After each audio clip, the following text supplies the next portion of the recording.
Xo'sh. Menimcha boshlandi. Başlaymizmi? Ketdi. Demak, bugungi mavzuyimiz mitoz mavzusi. Dastlab mitoz mavzusidan oldin hujayra sikli haqida ozgina tushuncha hosil qilib olish kerak. Ayrim hujayralar hayot davomida bo'linib ko'payadi. Ayrim hujayralar esa faqatgina embrionlik davrida ko'payadi. Misol uchun muskul bilan nerv. Bu faqat embrionlik davrida ko'payadi. Qolgan umr davomida ko'payish unda sodir bo'lmaydi. Faqat kamayadi. Shuning uchun aytadi-ku, asabimga tegma, asab tiklanmaydi qaytadan deydi. O'sha gap to'g'ri. Demak, umuman olganda demak, hujayralar ikki xil bo'lar ekan. Bo'lingandan to o'lguncha, bo'linishdan bo'lingungacha. Demak, umr davomida bo'linib turadiganlari bo'linishdan bo'linishgacha bo'lganlar. Bo'lingandan to o'lgungacha bo'lganlari bu o'sha muskul bilan nerv kirar ekan. Demak, muskul bilan nerv qayta nima qilmas ekan? Tiklanmas ekan. Tushunarlimi? Demak, faqat embrionlik davrda bo'lar ekan. Endi yo'lyapti, yaxshi. Endi dastlab tushunib olishdan kerak bo'lgan narsa. Mitoz bu hujayralarning ikkiga bo'linish. Meyoz to'rtga bo'linish. Mana shu narsa esingda qolsin. Bu standart, bu o'zgarmaydi. Demak, har doim mitoz 2 ga, meyoz 4 ga bo'linadi. Endi mitoz bo'linishda hujayra 2 ga bo'linadi. Bundan oldin, demak, mitoz o'zini 2 ga bo'lib olsanglar qulay sizlarga. Bular interfaza va bo'linish bosqichlari. Demak, interfaza bu bo'linishga tayyorgarlik. Xuddi imtihonga topshirasizlar-ku. Mana misol uchun 6 oy sen o'qib yurasan-da, imtihon bir kunda o'tib ketadi. To'g'rimi? Xuddi shunga o'xshagan. Demak, interfaza bu sen o'qib yurgan payt. Imtihon bir kun. Tushuntira oldim?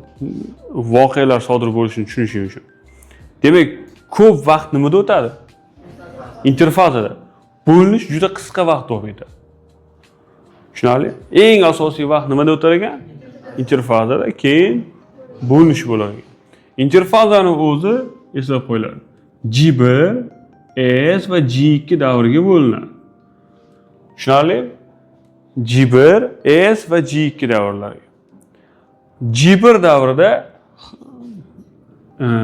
2N, 2S holatda bo'ladi. Men yozib qo'yaman. N bu xromosoma, S bu xromatida yoki DNK, to'g'rimi?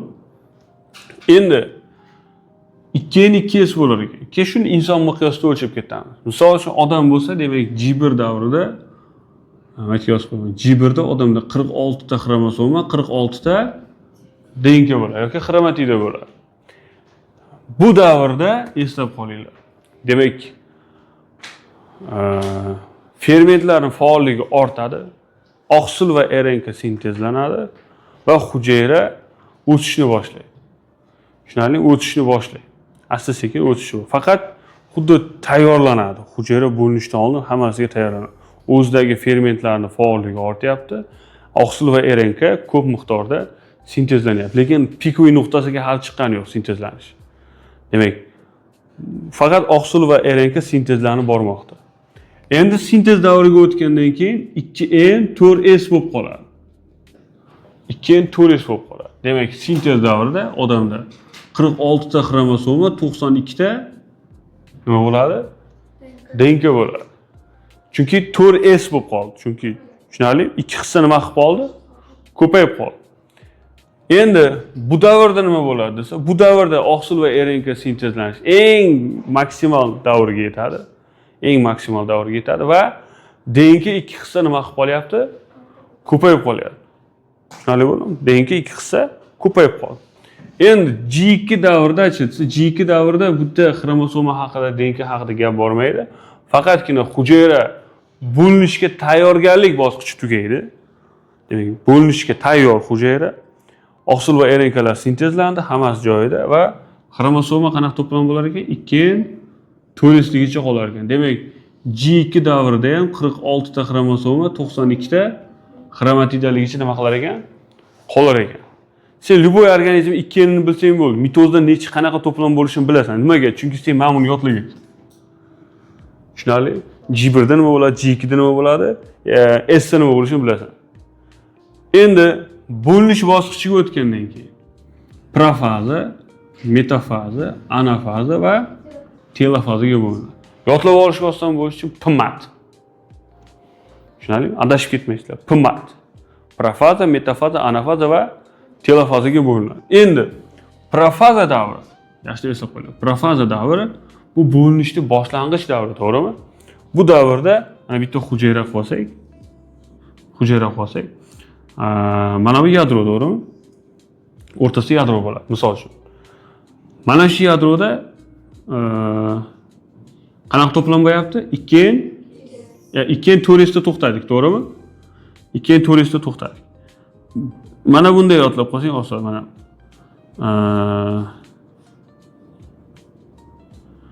Mana shunday ko'rinishda bo'ladi xromosom. G1 da u shuni yarmi bo'lgan. Ya'ni mana shunday ko'rinishda bo'lgan.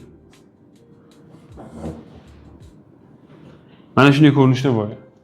Bo'linish paytida yana bittadan xromatida qo'shilib nima qolar ekan? 2-4. Qarab turing. Bu ikkalasi nechta? 2 ta, 2n, 1 2, 1 2. Nechta bo'lyapti? 4s bo'lyapti. Tushunarli? Osonroq bo'lish uchun. Demak, 2n 4s bo'lib qoldi, to'g'rimi? Endi xuddi shu vaqtda mana buni tepasida hujayra markazi bo'ladi. Esinglarda bo'lsa, hujayra markazi sentriollaydi, to'g'rimi? Nechta bog'lam, nechta mikron yashaydi? 9 ta bog'lam, 27 ta mikronaycha bo'lar umumiy, to'g'rimi? Ya bir-biriga qanday joylashgan edi? Perpendikulyar holda joylashgan deyilgan edi, to'g'rimi? O'sha perpendikulyar holatda joylashgan. Mana shu hujayra markazimiz ham ikkita bo'lib qoladi. Tushunarlimi? Endi mana shu DNKlar 2 hissa ko'paygan davr qaysi davr edi? Yo'q. Sintezdan ko'paydi-ku, DNK 2 hissa ko'payib qoldi, to'g'rimi? DNK 2 hissa ko'payib qoldi. O'sha paytda hujayra markazimiz ham ikkita bo'lib qoladi. Chunki hujayraga signal keladi. DNK 2 hissa ko'paydi, demak, значит, hujayra bo'linmoqchi. Hujayra markazi ham o'zi nechta bo'ladi? Ikkita bo'ladi. Endi profaza davrini oxiriga kelib, oxiriga emas, boshida, hujayra naqada, profazani boshida esinglarda bo'lsa, mana bu 9 kitobda ham ko'rsatilgan edi. Mana bu DNK, to'g'rimi? Mana bu xromatin. Mana bu nima? Xromosoma. Demak, xromatin shakllanib ulgurmagan nima? Xromosoma, to'g'rimi? Xromatin maydalasam, xromatidga maydalanadimi? Xromatidga maydalanadi. Endi spirallashishni boshlaydi. Demak, yoyilib turgan xromosomalar nima qilish boshlar ekan? Spirallashishni boshlaydi-da, mana shunday ko'rinish kasb ketadi. Demak, spirallashgan paytda qara. Nimaga o'xshaydi? Xonada o yerda bitta ip, o naryoqda bitta ip, o naryoqda bitta ip yotgan bo'lsa, maytda bitta ip yotgan bo'lsa, sen uni xonaga kirganini ko'rmaysan, to'g'rimi? Xonaga kirganini ko'rmaysan. Lekin hammasini bir-bir iplar yig'ib, hammasini bir-biriga o'rab chiqib aytga tashab qo'ysan, ko'rasan. Tushunsan? Demak, xromatin oddiy mikroskopda ko'rinmaydi.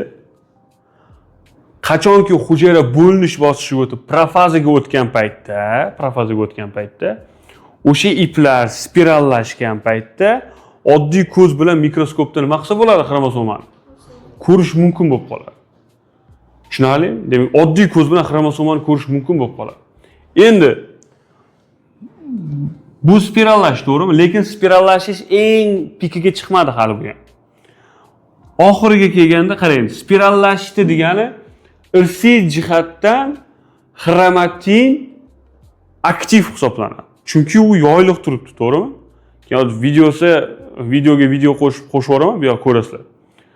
Xromatin o'sha xromosomani yoyilgan qismi va undan doimo oqsil sintezlab olsak bo'ladi. Tushunarlimi? Lekin uni men spirallashtirib xromosoma qilib qo'ysam, undan nima qila olmayman?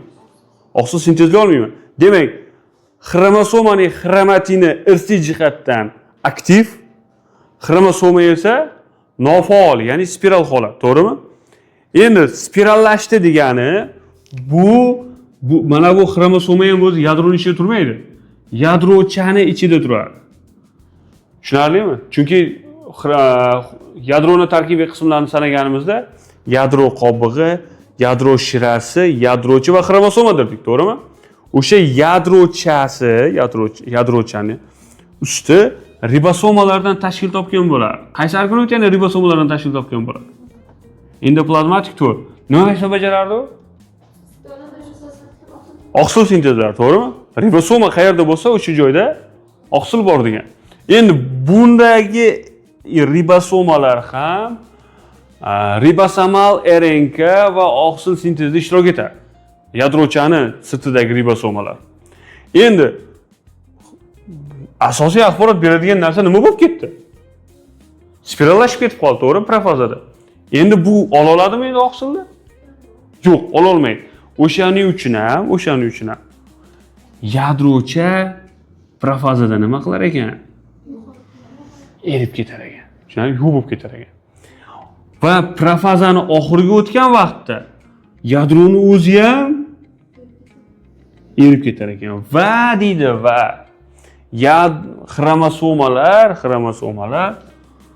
o'zaro betartib joylashadi. Ya'ni bittasi mana bu yerda turgan bo'lsa, bittasi bu yoqqa tushib qoladi. Tushunarli? Lekin bu yerda xromosoma soni ham ko'paygani yo'q, yadro ham ko'paygani yo'q. Umuman ko'paymadi. O'shaning uchun bu yerda ham to'plam 2/4ligicha nima qiladi? Qoladi. Va profazani oxirida aytadi. Axromatin iplari shakllanadi deydi. Tushuntiraman buni. O'zi A degani bu yo'q degani, to'g'rimi? Yoki qarshi degani. Xromatin nima edi? Shakllanmagan xromosoma. Demak, shakllanmagan xromosomaga qarshi ip degani. Tushunarlimi? Axromatin ip nima desa, xromatinga qarshi bo'lgan, qarama-qarshi turgan ip. Tushunarli? Endi eslab qoling, shu atamani ham qo'shib qo'yasizlar. Axromatin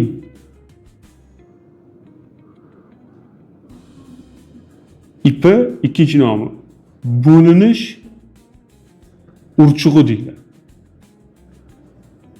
Nima ekan? Bo'linish urchug'i. Men uni rasm bekor chizdirmadim. Mana axromatin iplari. Tushunarli? Mana nima ekan shunda? Axromatin iplari. Hamma eshityaptimi? Hamma eshityaptimi? Ha? Hamma 100%? Yaxshi. Endi mana bu iplar demak nima ekan? Axromatin iplari. Endi profazada nima bo'lishini tushunib olinglar. Demak, boshi spirallashish bilan boshlab yadrochani yo'qolishi bilan tugayapti. Va axromatin iplari shakllangan. Mana hujayra markazida nima qilib qo'ydim uni? Shakllantirib qo'ydim. Lekin hali to'liq shakllandimi? Yo'q, shakllangani yo'q. Endi profazani oxirida bular asta sekinlik bilan qutblar tomon harakatlanishni boshlaydi. Aslida qutblar bu tomonda, to'g'rimi? Bu yoqda va bu yoqda bo'lishi kerak. Endi chunki bu yoqda qutb yo'q, bu ekvator chizig'i. Endi mana shunday tartibda joylashib turibdi, to'g'rimi? Metafazaga o'tgandan keyin xromosomalar ekvator tekisligi bo'yicha joylashishni boshlaydi. Demak, mana bunday va mana bunday joylashar ekan. Tushunarli? Shu mana o'rtasidagi bog' nima deyiladi? Mana o'rtasidagi bog'. Qanaqa bog'? Centromera deyiladi. Sentriola bu hujayra markazining ichidagi organoid. Centromera xromosomani o'rtasidan qisib turuvchi belbog'. Tushunarli? O'sha belbog' demak, qaranglar. Mana shu belbog'i ham, xromosomani o'zi ham, hamma narsasi o'zaro teng turadi. Tushunarlimi? Ekvator tekisligi bo'yicha. Endi mana shu metafaza bosqichini oxirlariga kelib, demak, to'liq axromatin iplari nima qiladi? Shakllanib ulguradi. Tushunarlimi? Demak, axromatin iplari to'liq shakllandimi? Bu bosqichda ham to'plam 2n4sligicha qoladi. Boyagi gap, mana davom etyaptimi? Profazada 46 ta 92 ta qolyapti, metafazada ham 46 ta 92 ta qolyapti. Ana endi anafazaga keldik. Anafazaga kelganda endi boshqa narsa bo'ladi. Anafazada boshqa narsa bo'ladi. Qarab turinglar. Mana bu sentromerasi bor-ku, xromosomani o'rtasidan qisib turgan. Borgan sari ingichkalashib boradi-da, o'zaro uzilib ketadi. Chunki hujayra markazi ikki tomonga qarab nima qilyapti? Tortib boryapti, to'g'rimi? Tortib boryapti va oxirida uzib yuboradi-da. Endi bular mana bunaqangi ko'rinish kasb etadi. Tushunarlimi?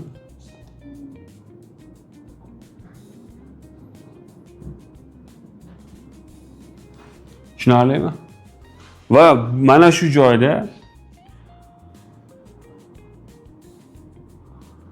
4s ko'rinishga o'tadi. Endi nima ko'payib qoldi? Xromosoma ham ikki hissa ko'payib qoldi.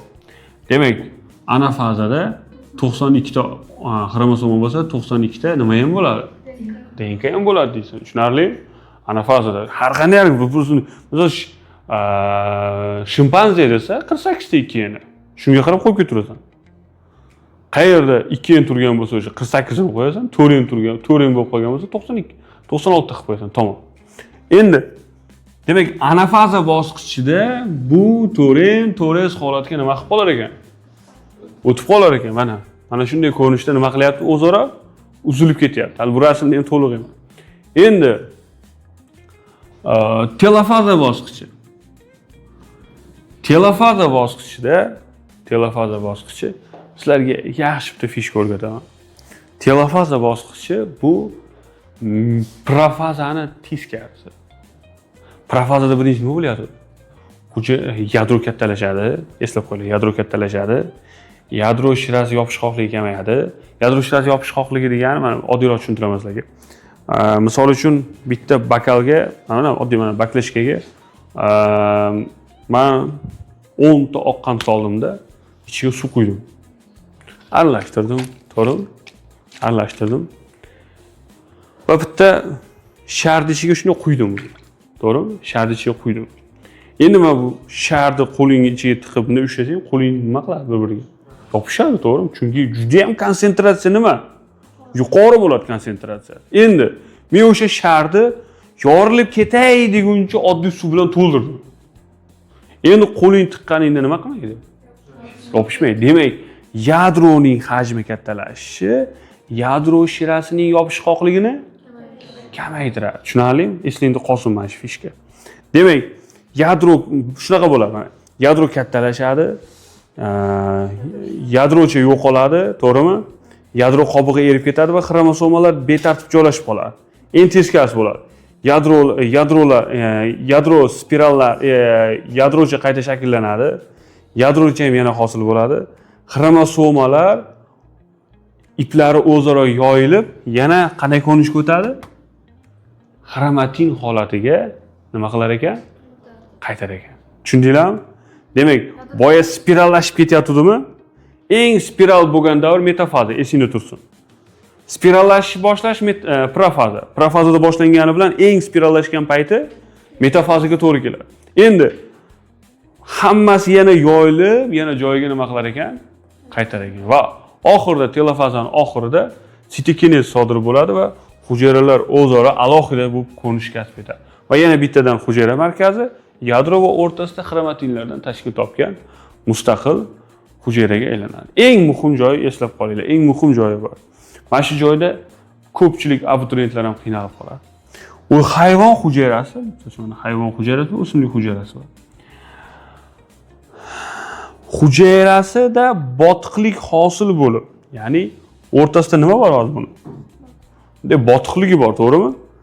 Botiqlik hosil bo'lib rivojlangan organizmlarga xos bo'lgan xususiyatni toping desa, hayvonlarga xos bo'lgan xususiyatni nima qilib ketish kerak? Topib ketish kerak. Tushunarlimi? Hujayrasi bo'linish davrida botiqlik hosil bo'ladigan organizmlarga xos bo'lgan xususiyatni toping desa, hayvonlarga xos bo'lgan xususiyat topaman. Tamom. Chunki faqat hayvonlarda botiqlik hosil bo'ladi. Agar o'simliklarda-chi desa, o'simliklarda o'rtasida devor hosil bo'lib qoladi. Demak, sitokinezning o'rta davrida o'rtasidan devor hosil bo'lib qolsa, bu nimalar bo'ladi? O'simliklar bo'ladi. Tushunarlimi? Buni qo'rqinchli narsa emas. Ha, hujayralari bo'linish davrida o'rtasida devor hosil bo'ladigan organizmlarga xos bo'lgan xususiyatni toping desa, endi sen nimaga xos bo'lgan xususiyat topasan? O'simliklarga xos bo'lgan xususiyat topasan. Tushunarlimi? Faqat bitta narsani eslab qolinglar. Bu mavzuni hozir tushunib oldinglarmi nima bo'lishini? Menimcha unaqa qiyin emas. Men endi o'qisang bemalol tushunasan. Endi yodlab olish kerak. Tushunarli? Har bittasini G1da nima bo'ladi, S'da nima bo'ladi, G2da nima bo'ladi, profazada nima bo'ladi, metafazada, anafazada va telofazaga kelganda yana 2S holatga qaytadi. Tushunarli? Boshida G1da 2S ida, oxirida ham telofazada yana 2S holatga qaytadi. Mitozning eng katta xususiyati bu jinsiy ko'payish emas. Bu jinsiz ko'payish, to'g'rimi? Ikkiga bo'linib ko'payadi. O'shaning uchun mana bitta katta hujayrani biz ona hujayra deb ataymiz. Ona hujayra. U bo'linib ikkita kichkina hosil qilsa, bularni biz qiz hujayra deb atar ekanmiz. Tushunarlimi? Bular hajmi kattalashib, bu katta bo'ldi, bu ham katta bo'ldi. Keyin bular ham nima bo'ladi? Ona hujayra, ona hujayra. Bu ham yana ikkita kichkina nima hosil qiladi? Qiz hujayra, qiz hujayra. Qiz hujayra, qiz hujayra hosil qiladi. Tushunarlimi? Ha. Eng muhim joyi bunda umuman irsiy axborot o'zgarmaydi. Bir xil ketaveradi, bilasan? Tasavvur bu nimaga o'xshaydi? Sen onangni o'zisan. Bilasan? Birga bir. Seni bolangdan onang bilan bir xil. Uni bolasi ham sen bilan bir xil. Uni bolasi ham sen bilan bir xil. Tushunsan? Hayotda shunaqa? Yo'q, hayot unaqa emas, to'g'rimi? Nimaga? Chunki hayotda jinsiy ko'payish bo'ladi va inson qanchadir ma'lumotni otadan oladi, qanchadir ma'lumotni onadan oladi va o'rtada kombinatsiya bo'ladi. Shuning uchun mana shu tarafing otangga o'xshabdi deydi, yomon tarafing onangga o'xshabdi deydi, to'g'rimi? Lekin 100% ikkalasidan bittasiga nima qilmas ekan? O'xshab bo'lmas ekan. Jinsiy ko'payishda naqasi bu. O'ziga xosligi. Yangi kombinatsiyalar hosil bo'ladi. Lekin mitozda o'zini kloni tug'ilaveradi, tushunsanmi? Klon, ya'ni birga bir nusxasi. Tushuntira oldim? Mavzu tushunarli bo'ldi. Hamma tushundimi? Bugun menga video tashkil bera olasizlarmi? Yaxshi.